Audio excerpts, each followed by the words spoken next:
नमस्कार साथियों, मैं मिथिलेश कुमार स्वागत करता हूं आपका अपना YouTube channel study with Mithilesh पर। तो आज हमने बहुत ही इम्पोर्टेंट मॉडर्न हिस्ट्री के सवाल चूज किए हैं। तो चलिए स्टार्ट करते हैं। पहला सवाल है, होम रूल लीग आंदोलन सर्वप्रथम किसने प्रारंभ किया? तो इसका आंसर है, होम रूल लीग भारत में सर्वप्रथम बाल गंगाधर तिलक ने स्टार्ट किया। जैसा कि आप लोग जानते हैं कि होम रूल लीग आंदोलन बाल गंगाधर तिलक और एनी बेसेंट दोनों ने चालू किया था, लेकिन बाल गंगाधर तिलक ने अप्रैल 1916 में पुणे में, जबकि एनी बेसेंट ने सितंबर में अड्यार में शुरू किया था, जो कि मद्रास में पड़ता है। तो इस सवाल का उत्तर हमारा हो गया ऑप्शन नंबर बी, बाल गंगाधर तिलक। चलिए दूसरे क्वेश्चन की ओर बढ़ते हैं। दूसरा क्वेश्चन है हमारा कि बंगाल विभाजन के निर्णय की घोषणा भारत के तत्कालीन वायसराय कर्जन द्वारा कब की गई थी? तो ऑप्शन है 20 जुलाई 1905, 7 अगस्त 1905, 16 अक्टूबर 1905 और 12 जुलाई 1905। तो इसका आंसर है 20 जुलाई 1905। जैसा कि आप लोग जानते हैं कि लॉर्ड कर्जन ने 20 जुलाई 1905 को बंगाल विभाजन के निर्णय की घोषणा की, जिसके विरोध में 7 अगस्त 1905 को कलकत्ता के टाउन हॉल में स्वदेशी आंदोलन प्रारंभ हुआ और इसी बैठक में ऐतिहासिक बहिष्कार प्रस्ताव भी पारित हुआ। तो यहाँ से ये तीनों डेट बहुत ही इम्पोर्टेंट है। ये तीनों डेट आप लोग ध्यान में रखें। 20 जुलाई 1905 को हो गया बंगाल विभाजन निर्णय की घोषणा, जबकि 7 अगस्त 1905 को स्वदेशी आंदोलन की शुरुआत होती है और 16 अक्टूबर 1905 से बंगाल विभाजन का निर्णय, मतलब पूरी तरह से बंगाल विभाजन लागू हो जाता है। इसी दिन 16 अक्टूबर 1905 को पूरे बंगाल में शोक दिवस मनाया गया था। तो बहुत ही इम्पोर्टेंट सवाल है, ध्यान में रखिएगा इसको। तीसरा सवाल है दोस्तों, नेहरू राष्ट्रभक्त है जबकि जिन्ना राजनीतिज्ञ है, यह कथन किसका है? तो ये कथन है मौलाना अबुल कलाम आज़ाद का। मौलाना अबुल कलाम आज़ाद ने जिन्ना के बारे में कहा था कि जिन्ना राजनीतिज्ञ है जबकि नेहरू राष्ट्रभक्त है। चलिए चौथा सवाल है दोस्तों, लैंड होल्डर सोसाइटी के संस्थापक कौन थे? तो हमारा ऑप्शन ए है विलियम एडम्स, बी है द्वारकानाथ टैगोर, सी रविन्द्रनाथ टैगोर और चौथा ऑप्शन है आनंद मोहन बोस। तो आप लोग वीडियो पॉज करके इसका आंसर किया कीजिए। चलिए हम इसका आंसर बताते हैं। लैंड होल्डर सोसाइटी के संस्थापक हैं द्वारकानाथ टैगोर। चौथे सवाल की तरफ बढ़ते हैं हम लोग। सिख धर्म में सुधार के लिए नामधारी आंदोलन किसके द्वारा चलाया गया था? ऑप्शन ए है बंदा बहादुर, बी में है राम सिंह कुक्का, सी में है अर्जुन देव और डी ऑप्शन है गोपाल हरि देशमुख। तो जो इसका राइट आंसर है वो है राम सिंह कुक्का। छठा सवाल है, जितने भी सवाल हमने लिए हैं बहुत ही अच्छे लेवल के हैं। छठा सवाल है, तहजीब उल अखलाक नामक पत्रिका के संपादक कौन थे? ऑप्शन ए है मजहर उल हक, बी में है अबुल कलाम आज़ाद, सी में है राजा राम मोहन राय और डी में है सर सैयद अहमद खान। तो दोस्तों इसका आंसर क्या होगा आप लोग बता सकते हैं। चलिए हम आंसर देते हैं। तहजीबुल अखलाक नामक पत्रिका के संपादक थे sir Syed Ahmed Khan. Sir Syed Ahmed Khan. 7 number सवाल है, सितारे हिंद के नाम से किन्हें जाना जाता है? ऑप्शन ए है मुकुंदराव पाटिल, शिव प्रसाद सिंह, बीजी तिलक या फिरोज शाह मेहता। तो दोस्तों इसका जो सही आंसर है राजा शिव प्रसाद सिंह है, ऑप्शन नंबर बी। 8 नंबर सवाल है, जवाहरलाल नेहरू ने कांग्रेस के कितनी बार अध्यक्षता की? ऑप्शन ए 2 बार, ऑप्शन बी है 3 बार, ऑप्शन सी 4 और ऑप्शन डी है नन ऑफ दीज। तो इसका जो सही आंसर है वो है 3 बार। जवाहरलाल नेहरू कांग्रेस के 3 बार अध्यक्ष बने। पहली बार 1929 में लाहौर अधिवेशन, दूसरी बार 1936 में लखनऊ अधिवेशन की अध्यक्षता किया इन्होंने, और तीसरी बार और आखिरी बार 1937 में फैजपुर अधिवेशन। जैसा कि आप लोग जानते हैं कि फैजपुर अधिवेशन कांग्रेस का एकमात्र अधिवेशन जो गांव में आयोजित की गई थी। चलिए, तो आई होप कि आप लोग समझ रहे होंगे। 9 नंबर सवाल है दोस्तों, वर्ष 1939 के भारतीय राष्ट्रीय कांग्रेस के अधिवेशन के दौरान सुभाष चंद्र बोस द्वारा अध्यक्ष पद से इस्तीफा के बाद किसे अध्यक्ष चुना गया था? तो ऑप्शन ए है पटाभी सीतारामैया, ऑप्शन बी है doctor Rajendra Prasad, option C Jawaharlal Nehru और ऑप्शन डी है मौलाना अबुल कलाम आज़ाद। तो जैसा कि आप लोग जानते हैं 1939 में भारतीय राष्ट्रीय कांग्रेस के अध्यक्ष के पद पर सुभाष चंद्र बोस को चुना गया था, लेकिन महात्मा गांधी के प्रतिनिधि थे पटाभी सीतारामैया। पटाभी सीतारामैया हार गए थे, तो गांधी जी कहे कि पटाभी सीतारामैया की हार मेरी हार है। तो इसी बात से मतलब सुभाष चंद्र बोस को बुरा लगा और उन्होंने कांग्रेस के अध्यक्षता पद से त्याग दे दिया। तो इसके बाद डॉक्टर राजेंद्र प्रसाद को भारतीय राष्ट्रीय कांग्रेस का अध्यक्ष बनाया गया था। तो 9 नंबर का आंसर हो जाएगा डॉक्टर राजेंद्र प्रसाद। बहुत इम्पोर्टेंट क्वेश्चन है, ये ज़रूर ध्यान में रखें आप लोग। अगला सवाल है दोस्तों कि गांधी इरविन समझौते का अनुमोदन कांग्रेस के किस अधिवेशन में किया गया? तो हमारा ऑप्शन ए है कराची अधिवेशन 1931, और बी ऑप्शन है लाहौर अधिवेशन 1929, कलकत्ता अधिवेशन 1930 और मद्रास अधिवेशन 1925। तो दोस्तों इसका जो सही आंसर है वो है कराची अधिवेशन 1931।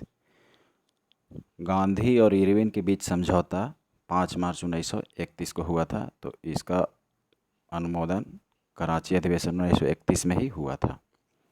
चलिए, 11 नंबर क्वेश्चन है, स्वर्ण हिंदुओं की फासीवादी कांग्रेस कहकर कांग्रेस का चरित्र निरूपण किसने किया? ऑप्शन ए है मोहम्मद अली जिन्ना, अब्दुल लतीफ़, सर सैयद अहमद खान और डी में है आगा खां। तो इसका जो सही आंसर है मोहम्मद अली जिन्ना है। मोहम्मद अली जिन्ना ने कांग्रेस को स्वर्ण हिंदुओं की फासीवादी कांग्रेस कहा और कांग्रेस का चरित्र पर लांछन लगाया। चलिए, 12 नंबर सवाल है, कांग्रेस के स्थापना के संदर्भ में सेफ्टी वाल्व का सिद्धांत किसके द्वारा दिया गया था? 12 नंबर सवाल, ऑप्शन है बाल गंगाधर तिलक, लाला लाजपत राय, एम.एन. राय, बिपिन चंद्र पाल। तो जो हमारा सही आंसर है वो है लाला लाजपत राय। लाला लाजपत राय का कहना था कि अंग्रेज लोग कांग्रेस की स्थापना करके और अपना हित साधना चाह रही है और भारतीयों को मतलब किसी तरह से शांत कराने का कांग्रेस काम करेगा। यही था सेफ्टी वाल्व का सिद्धांत। अगला है 13 नंबर, संबलपुर में हुए अनेक ब्रिटिश विरोधी विद्रोह का नेता कौन था? Option A Budho Bhagat, option B है सुरेंद्र शाही, सी है बिरसा मुंडा और डी है दादू मियाँ। तो जो हमारा राइट आंसर है वह है दोस्तों वीर सुरेंद्र शाही, वीर सुरेंद्र शाही।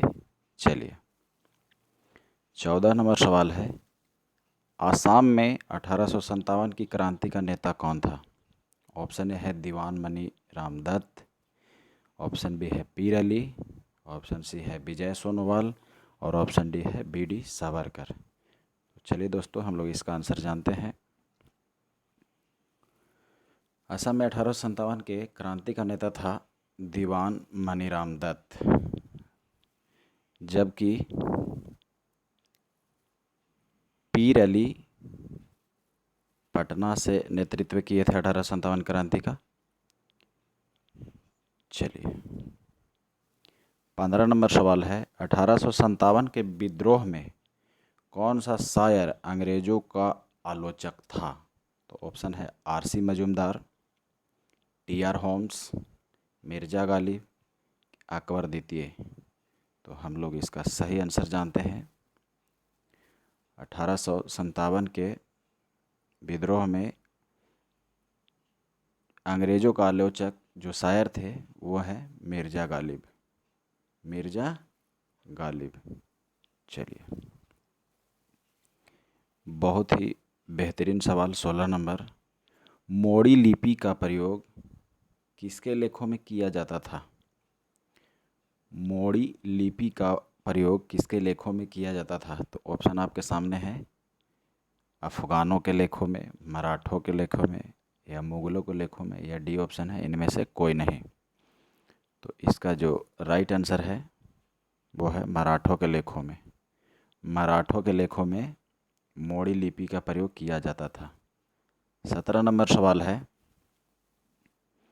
दारा शिकोह ने कितने उपनिषदों का फारसी भाषा में सिर-ए-अकबर नाम से अनुवादित किया? सिर-ए-अकबर नाम से अनुवादित किया। चलिए तो आंसर है ऑप्शन है ए में 5, बी में 52, सी में 108 और डी में है 133। तो दोस्तों जैसा कि आप लोग जानते हैं कि उपनिषदों की संख्या कुल 108 है, लेकिन दारा शिकोह ने कुल 52 उपनिषदों का फारसी भाषा में अनुवाद किया था। फारसी भाषा में अनुवाद किया था सिर-ए-अकबर नाम से, सिर-ए-अकबर नाम से अनुवाद किया था। तो इसका राइट आंसर हो गया 52, ऑप्शन नंबर बी। 18 नंबर सवाल है कि किस सिख गुरु की मृत्यु अल्प अवस्था में हो गई थी? Option A Har Kishan, option B Har Rai, option C है हर गोविंद, ऑप्शन डी है तेग बहादुर। तो जैसा कि आप लोग जानते हैं सिख धर्म में टोटल 10 गुरु हुए, तो इसमें जो आंसर है वो फिलहाल अभी जानिए। तो अल्प अवस्था में गुरु हर किशन का मौत हो गया था। देखिए ये 3 लगातार लिखे हुए हैं, हर गोविंद, हर राय, हर किशन। तो आप इन्हें याद रख सकते हैं, ये 6 नंबर, ये 7 नंबर और ये 8 नंबर। 9 नंबर में तेग बहादुर और 10 नंबर में थे गुरु गोविंद सिंह, सिखों के अंतिम एवं 10वें गुरु थे गुरु गोविंद सिंह। चलिए 19 नंबर सवाल है। 19 नंबर सवाल है दोस्तों, पादशाहनामा पुस्तक के लेखक कौन थे? ऑप्शन आपके सामने है, ए में इनायत खां, बी में सरहिंदी, सी में मोहम्मद अमीन और ऑप्शन नंबर डी है मलिक मोहम्मद जैसी। तो चलिए दोस्तों हम लोग इसका आंसर करते हैं। बादशाहनामा पुस्तक के लेखक हैं मोहम्मद अमीन, जबकि इनायत खां ने शाहजहांनामा लिखा है। शाहजहांनामा, तो यही दोनों में कन्फ्यूजन रहता है, ठीक है।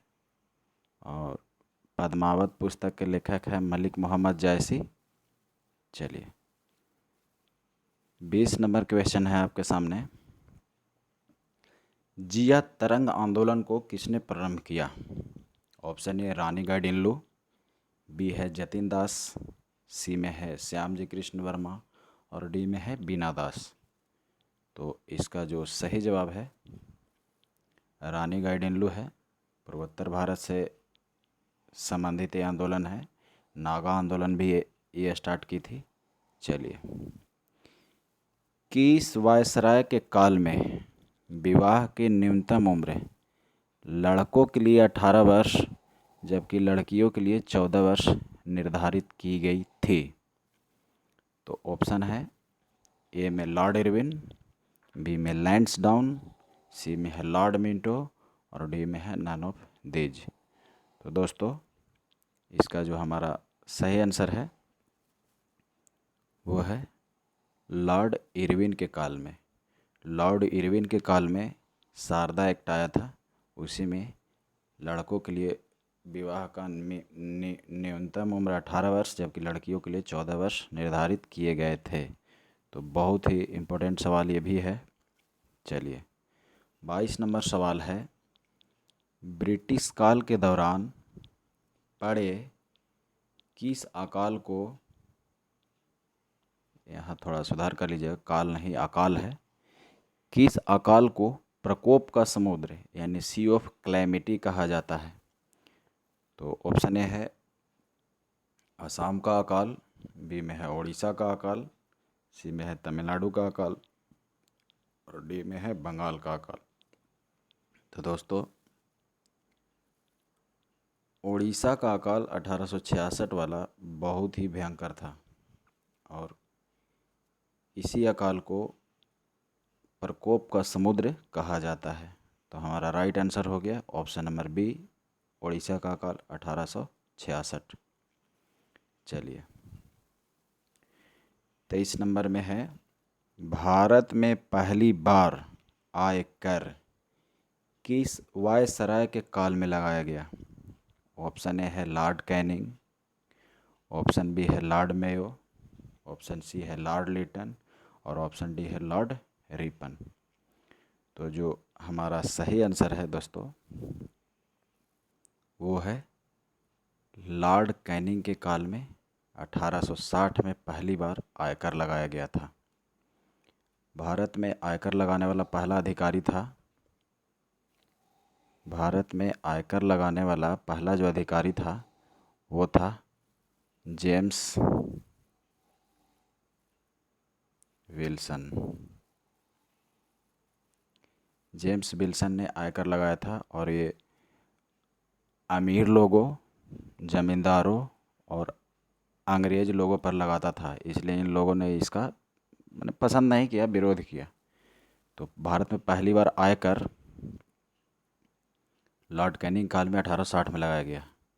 24 नंबर सवाल बहुत ही महत्वपूर्ण है हर एग्ज़ाम की दृष्टि से, हमने सारे सवाल ही बहुत इम्पोर्टेंट रखे थे।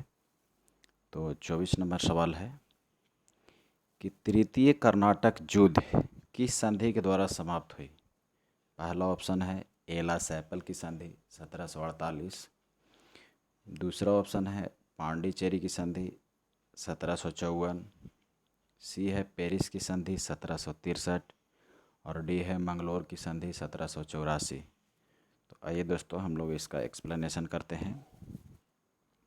चलिए पहले इसका जो राइट आंसर है वो है पेरिस की संधि 1763।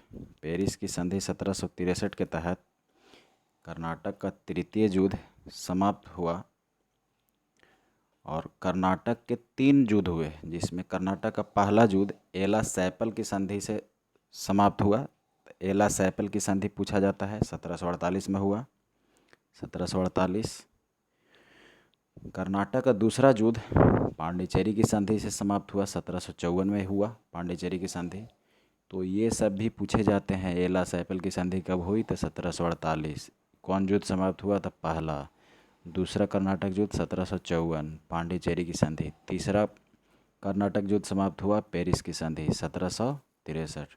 और दोस्तों ये मंगलोर की संधि 1784 से द्वितीय आंग्ल मैसूर युद्ध की समाप्ति होता है। तो ये चारों ऑप्शन बहुत ही इम्पोर्टेंट थे। चलिए 25वां और आखिरी सवाल बहुत ही कह सकते हैं इम्पोर्टेंट है। The riddles of Hinduism, the riddles of Hinduism पुस्तक के लेखक कौन थे? तो दोस्तों इसका जो राइट आंसर होगा, पहले ऑप्शन सुन लीजिए, E.S. मॉन्टेग्यू। बी ऑप्शन है C.F. एंड्रूज। सी है B.R. अम्बेडकर। और डी है सर सैयद अहमद खां। तो द राइडल्स ऑफ हिंदुइज्म पुस्तक के लेखक हैं, वो हैं डॉक्टर भीमराव अम्बेडकर। तो दोस्तों ये हमारा 25 सवाल मॉडर्न हिस्ट्री से कंप्लीट हुआ। आपको कैसा लगा कमेंट ज़रूर करें। धन्यवाद दोस्तों।